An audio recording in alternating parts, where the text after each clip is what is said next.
today we have a guest, Janet D'Oliveira, and she has a mom blog called Tulip and Thelma. So welcome. Yeah. Thank you. Welcome. It's good to be here. I appreciate it. Thanks for coming. Yeah. Tell me how you got the title of your blog. Okay. and what happens with your blog. Yeah, and what is it about and what do you do there? So the title, I know it's kind of random, but when I was little I had two favorite stuffed animals. One was, I named them one Tulip and one Thelma. Oh, so it's a little cheesy, but I thought that they were cute names. So. And so how did you start your blog and what is it? Well, my background, I worked for a decade in New York City in fashion magazine publishing. So I've always been a writer. So when I had my baby, my first baby, I retired. But I was bored. Mm-hmm. And she was sleeping all the time and I needed something to do. So, and I had all these crazy funny stories that were happening. And stories that you think, is anybody else experiencing this? So I started the blog. Yeah. And I was really nervous at first, like who really wants to read this? And then more and more people started reading it. And then I started talking about my husband. And that turned into a whole other thing. And yeah, so it's been a lot of fun. And you are pregnant right now. Is that I right? am. Congratulations. I'm number 2. So little. Thank you. That's so exciting. I'm only 10 weeks along, so you're not really supposed to tell.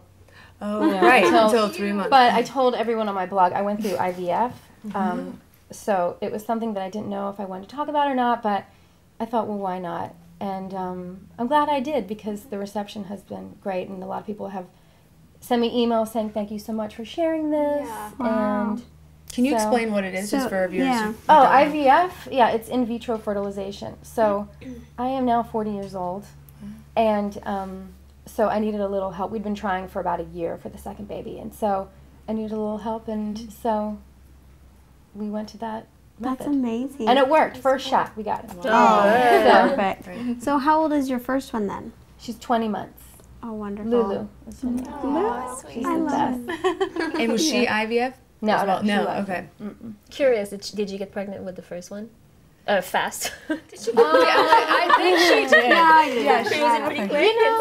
You know, it wasn't, and we got a little bit of help.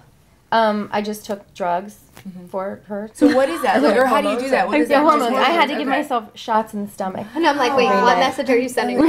Take drugs and you get pregnant. And then we just did it, the old-fashioned way, and it worked. The shots actually didn't do it, is what you're saying. Right. Then you stopped the shots, and then you got pregnant. No, the shots they just help bump up your fertility. I see. Okay. Okay. Did you worry about having multiples? Like Yes. And my husband is a twin. Oh my gosh. So, yeah, I didn't want to. Yeah. So, could you He possibly did. He be wanted pregnant us with to- multiples right now? No. Or, okay. They actually, so the whole process is they take out your eggs and then they fertilize them and then they put them back in. And so they put 2 in. So there was a chance that I was going to have 2. And hoping that one would take at least. Okay. And your husband was hoping for that. Hoping for 2? Well, no, now that we already have one child, he was only hoping for Okay. Now he knows what it's like. So. Right. What happens when you take hormones? Does it affect your moods? Is it difficult or was it pretty? I'm pretty even. I mean, if you ask Bo, he'd probably disagree. But, I mean, I don't think they really affected my moods, but they make you, your body is just a science experiment. Right. You're not in control of anything. And so you get really bloated. And so I looked like I was 5 months pregnant as I was trying to become pregnant. And so that was sort of interesting, but it wasn't too bad. I mean, the needles were the bad part. I mean, the needles are this long. Oh, my goodness. You have to, It's like you have to really want a baby. And you have to do. I know, I was like, this baby better be awesome. No, I was gonna say those are not the shots you do yourself. Yeah. Oh, wow. So you have to. Wow, because you do I'm it every still day, doing or? them every day. Every day. I'm doing progesterone shots now, which they help boost the like everything going on in there in the environment. Right. So, yeah, I'm still giving myself these shots. That's awesome. In the Well, butt. you're amazing. Yeah. And everybody else who has to do this, their husbands help them, but now he's like, He's like, Why I can't do it. yeah, he's like, I'm not doing it. Why? Why? Does he say why? I mean, it's a needle. It's, Not, Yours, not but not his. Yeah. And I'm like, But Oh wow. Just ask your neighbor. whatever works. I'm just down the road. Just come over. Just kidding. I couldn't do it. I can't even watch that on coming TV. So that's awesome. So how long have you been doing your blog? For about a year. For about a year. Mhm. Okay.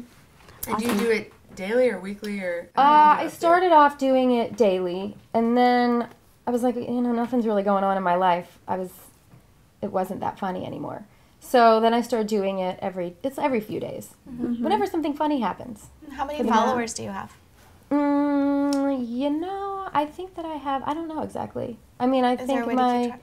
my page views are 2,000 page views, something like that. So your content is more like geared towards the humor of being a Yes. mother. And okay, that's It's like great. the unspoken things Yes. that happen. I love it. And there's That's so so many. Yeah. Yeah. There's so many. What's the funniest thing you've my written God. about, if you had to pick? Well, most of the time, my most popular ones are the ones that I write about my husband. Right. And it's funny because you'd think with this mom blog, I would only have mom followers, but I have a lot of male followers. And it's because I always write about what a ding-dong he is.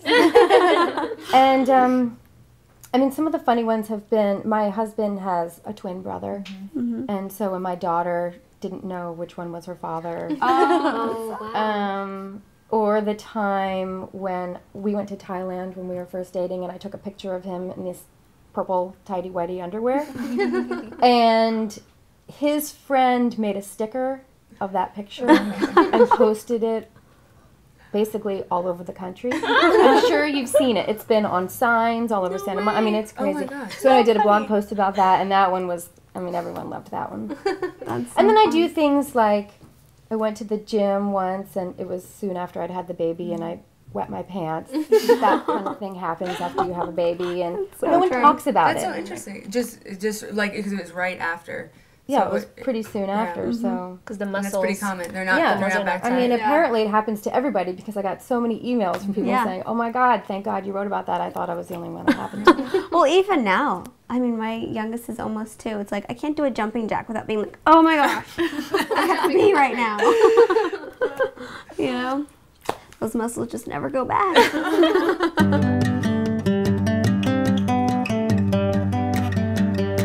Well, we love to take comment questions on the show from our audience. So we have one here from someone named Geek Love One, and Sorry, I had to laugh. he asks, or she, I've been in my relationship for 10 months now, and I truly love the guy. He has everything I wanted, but his family drives me up the wall. They're very mean people, and no matter what I do, I can't please them. How do you deal with your in-laws? Wow. Get divorced and then you don't have to. Really? I still deal with mine. They're nice though, but. Well, my in-laws, so like I said, my husband has a twin brother, and then he has another little brother. And for a while, they were living underneath of us. Oh, wow. And so it was like too close for comfort. It was crazy. So now we just moved to a new house, but they are constantly around. I mean, they're not allowed to comment. At one point, I would come out in my robe, and I'd be like getting something from the refrigerator, and his brothers are there. Like, excuse me, really? Wow. What are you doing here? So, Would you talk to them about it? Are you like, we need some boundaries or some rules, or no? you don't know these guys. I mean, they're a lot of fun, but they're just always around. Yeah. But it's good to have family around at the same time. But they're obsessed it with is. Lulu. I mean, they are the best uncles in the whole Yeah. world. Yeah, I mean, she I think wishes her uncle was her father. Yeah. She'll take both of There's them. that They stuff just of have so people much being, fun. Yeah, people being around a lot, but if your parents or if your in-laws are mean, Oh, or like, yeah. that would Yeah. be really. I don't a know really what I hard would part. do. Yeah, I want to have some advice. That would be really tough. That would be really difficult. But I guess I don't know. I guess you'd have to communicate with Yeah. with whoever you're dating or your husband and talk to them about how that makes And you I feel. think it, you know, in the beginning when I was first dating Shay, like there was some tension between me and his family. Right. and it Laurie. was because like, you know, I had a missionary that I was still Right. thinking about as well, and Shay was like, he was ready to marry me, and I was like, no, I'm not ready. And so there was some tension with his family because they loved Shay and they wanted to protect him from, you know, like, why wouldn't you just love him the way we love him, and you know, so there was a little bit of that in the beginning, but I think that just time. I mean, time of like him showing them how much he loves me, and me, obviously I'm married to him now and we have children. It just took, you know, getting to know them and being open and being myself in front of them, and I don't know. Or us just getting to know you, you know, Yeah. because it was like that awkward, you first meet somebody, you have to make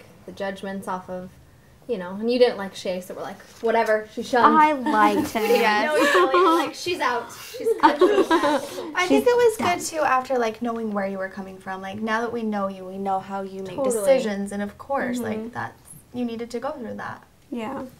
So you take days to make a decision, yes.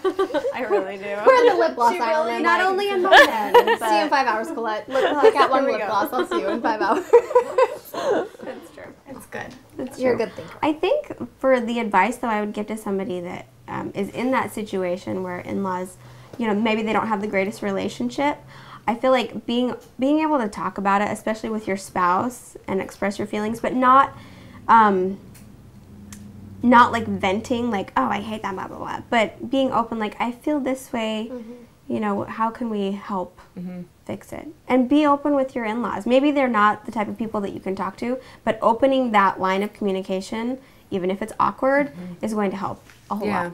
That's true. Because you're going to be together for a long time. And it's about your relationship, you know. So I remember, I mean, we were dating for a long time, but yeah, there's a lot of different issues with the parents, and realizing that it affected our relationship. But if he didn't understand that, then it made our relationship hard. So Right. it's good I wasn't married to him, let's just say. But you know, because you realize that like it's really about you guys and how you communicate, and if you can't communicate about that and do anything to change it, then it's not the best relationship. Do you guys watch The Bachelor?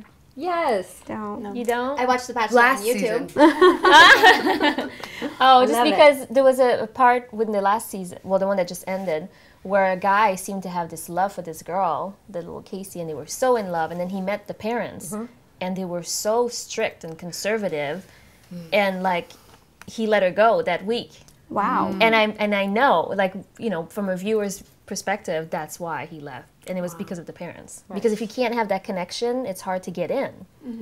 That is hard, because to me, family is everything. And that was one thing that was hard with me. My in-laws is they took family and family traditions in a whole new light than what my family did. And so it was hard to, like, merge those together and create traditions within, like, I've always had this ideal in mind that my mother-in-law will be best friends with my mom, and they'll, like, go get pedicures and go to lunch and share these stories, and they are totally, like, not the people that would do that. That's all I can say with that. But I think what you said is communication is open. And one thing I tried to do is, like, I didn't get along with them at first. So I tried to, like, what are they interested in? What are some hobbies they like to do? And tried to, like, relate to them in that sense to kind of understand the type of people they were. And then it, like, helped me grow, like, a new like for them as people and, you know, their values and the things that they did that I necessarily maybe didn't agree with, but it helped me respect them. And so I think it changed, like, my mindset of, well, that's not okay. They shouldn't be doing that, you know. So, and it's weird because I still have to deal with them because I have a little boy. And, you know, we're divorced now, but I still have to deal with them because they're a really big part of Cooper's life. And I just hope that they, you know, respect Cooper and me as his mother as I respect Cooper as their grandparents. So, I don't know. That's a hard one, though. Communicate. Always communicate. Yeah. Write them a letter. Maybe express your feelings on a letter or something. How was it meeting? Well, I had such a different experience, and probably because I was 15. Like, I mean, how serious were they taking that? Like, oh, Casey's new girlfriend. But Casey's mom knew a lot of my family members because she grew up in the same small town, so she dated, like, my uncle and, like, an older cousin and stuff like that. So she knew my family, and we got along so great. And then I just kind of stuck around, and I think there were even times of in mine and Casey's relationship where probably your mom liked me more than Casey did, and I, you know, like, I mean, I just got so attached to them so quickly. And Carly and I were pretty close in age. I was 15 and you were like 12. Yeah. And I just loved her because she liked cheerleading, and it was kind of like, you know, I just took her in as a little sister, and so. No, that's interesting because sometimes, I mean, you can tell when somebody's sort of ready to go, or is an independent person, because I've seen stuff too with friends where their parents sort of dictate who they're going to date, Yeah, you know, that's so which weird I to think me. is a a problem too. That kind of dependency is too much. You know, you have to have that balance where they're not going to decide who you're dating, who you're not dating based on what they like, because that's not going to happen. My parents felt really different towards Casey. Like it's been a harder thing with my parents because I was their little girl and he was a young boy and he wasn't always nice to me and I was always crying because I was dramatic and in high school. So that's been really different. His relationship with my parents. And still today? It's better today. My dad and Casey work together, and so they would drive to work together every day, and they're really close. They have a lot of the same hobbies, hunting and stuff. Something Your family is so close. I know, it's funny. Something that I would advise people, and this is something I need to work on still, I have a hard time, is not complaining to your parents about your spouse. Because if Casey and I fight or something, I'm really bad to be like, Casey did this to me, and then my mom's like, oh, really? You know, where my dad's like, you know, well, this is where Casey was probably coming from because they have that close relationship, and he's a guy. So that is my biggest advice. Yeah, just that's to a good point. really good. Keep it between you two. How about you guys? Well, my parents loved my ex-husband from the beginning, and they became really close. Well, that's hard. He was really close to my dad, and they would go to Montreal, and they would go and smoke cigars together and have port on the balcony for hours and talk about stuff. And it was hard when we split up because my dad was so mad at him that we split up. And then for the holidays, my dad came and visit, and he did not want to see my ex. So I had to explain to him, because we were doing the exchange with my daughter, and I was like telling my ex, I go, look, just so you know, my dad doesn't really want to see you. And he was upset. And I was like, do you understand why? He's like, it doesn't matter. Like, he's still Mila's grandpa. And I'm like, no, but put yourself in his shoes. What if my daughter was with somebody that left her? You wouldn't like that guy. Right. He's like, no, I'd want to kill him. I'm like, well, okay, he might not want to kill you, but he doesn't like you. So anyway, so that was on my parents. And then his parents were so great. I mean, I still have a good relationship with them, but it's a little different. It's different. Because now, like, I mean, it's hard to be as close. And I feel like throughout the entire process of the divorce and everything, they kind of took his side a little bit, so that created issues. But at the end of the day, that's my daughter's grandparents. Yeah. But it's interesting to have to deal once your relationship's over. We were just talking about that earlier. Once you're in a relationship, like if you're boyfriend and girlfriend, you're over, you break up, you're done. You never want to talk to that person again. We're in a position where even if you don't want to talk to your ex and you wish they wouldn't be in your life, they still are, because we have a little thing in common with little kids. Especially with kids, and it even pulls more like the grandparents. And I mean, I can't complain. Like, they're really good to Cooper, and really that's all that matters, as long as they're good. I just hope, like, you never know what's said behind closed doors, and it's hard not to pick sides. Like, if it was our kids and they were getting divorced, we would choose our child's side, even if... Of course, yeah. But, I just always hope that the grandparents maintain that respect of, you know, you don't have to like me, but you have to respect me because I'm Cooper's mother, and I will do the same Family. for you, you know, so. Yeah, it's a delicate thing. Yeah. Did I hear that your daughter is a child model? Is this true? She is. So how did that happen? She's really cute. After she was born, my husband is a commercial producer. So... Well, you should see our kids. They got some cute kids. After she was born, one of the women that he works with sent a few of her pictures. I mean, they were like those newborn pictures that really aren't that cute. I mean, I thought they were cute at the time, but they were not that cute. Sent them to an agency, and I got an email back saying we would love to represent Lulu. Wow. And we were like, really? And so we thought, all right, well, you know, I didn't grow up in, you know, I don't really know anything about the whole showbiz thing. But I was like, all right, well, we'll try. Lord knows if anything will ever happen. And then she started working. Wow. And so she's been in some commercials, and she's been in some catalogs, and Awesome. yeah, she's been in a movie. Wow. Yeah. So, do you want her to continue her career? What if she became a child actor? How do you feel about Well, that? it's funny because I mean, right now it's easy. Yeah. And she likes it, and it's just playing. Yeah. You know, so I don't know when she gets older when we have to take her out of school, Right. or if she's like, I don't want to do it, well, then she doesn't need to do it. Yeah. But when she was a baby, It's easy. you know, all we had to do was like, okay, put her in a car seat. Yeah. And it's just a couple of hours on set. Yeah, and actually, it's funny, she made more money in her first year of life than I did my first year out of college. Wow. Like at a real job. Wow. Yeah. So, you know, we're just banking that away for her for when And a Coogan account. for when she gets so older. awesome. Well, thank you so much for Yeah. coming Thank and you. being a guest. This is and great. Thank you. Thanks. And you got to come back Beautiful mom. again. I know. Yes. And congratulations. I'm excited Yes. to read I know. those stories. I know. So don't forget to go check out Janet's blog, Tulip and Thelma. And thank you again for being here. And go to our Facebook as well. And we have a giveaway. Mia, do you want to talk about Yes, my little pink heart sunglasses you guys might have seen on Facebook and Twitter pictures are adorable. So fun. Lots of fun summer stuff. that? So go check it out and follow us on Twitter. And we will see you next week. Thank you.